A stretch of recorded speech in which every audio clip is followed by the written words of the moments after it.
I'm gonna take your fucking head. But that was before I went and became an Avenger. Every person has its reason for helping the world.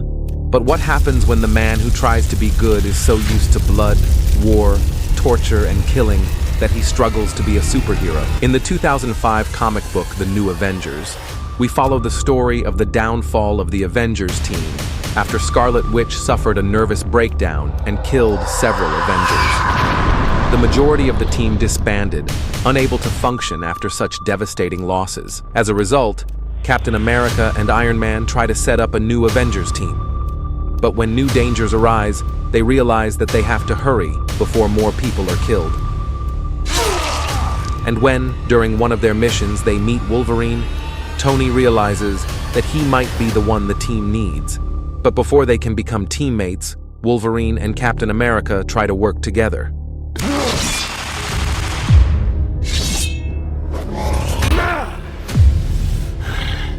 No killing. She tried to kill you. And that's what makes us better than them. Gentlemen, we have other concerns. They struggle to see eye to eye on things, but Tony doesn't really care. So he offers Wolverine to join. What are you guys doing together? We're the new Avengers. You want in? In what? Tony tells Captain that Wolverine, a man who's not afraid to kill, might be the one the Avengers need. But Captain disagrees, telling him that Wolverine is simply a brute created to murder. He's a samurai warrior. After what happened to us with Wanda, after what we know happened here today, we can't afford not to have him. He'll say no. He's an X-Man. He can be both. So from that day, Wolverine tried to work with the Avengers, but he is fundamentally too different from the others. We can see these differences in Savage Wolverine issue number 6. You see, a villain known as Inferno burned half of Wolverine's face. That made him so angry that heroes like Spider-Woman, Hawkeye, and Spider-Man could barely get a hold of him. Take your hands off me! He keeps screaming at them, telling them that he's about to slice Inferno to pieces. But Captain America calmly tells them to let Wolverine go.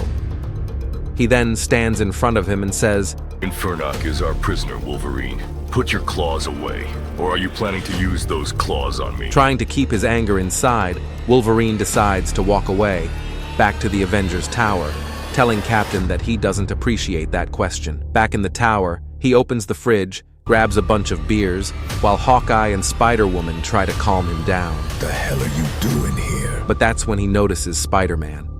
Spider-Man tells him that he came to talk about the incident and asks why Wolverine wanted to slaughter a surrendered enemy. Wolverine simply tells him that stuff like that happens, while Spidey responds that he knows, deep down, Wolverine isn't truly like that. Wow, it's healing to your face. Get off of me! Finally, at the end, Spider-Man turns around and notices Elektra coming through a window, telling Wolverine that there's trouble. Wolverine then goes to get his suit, while Spider-Man awkwardly tries to introduce himself. You remember me?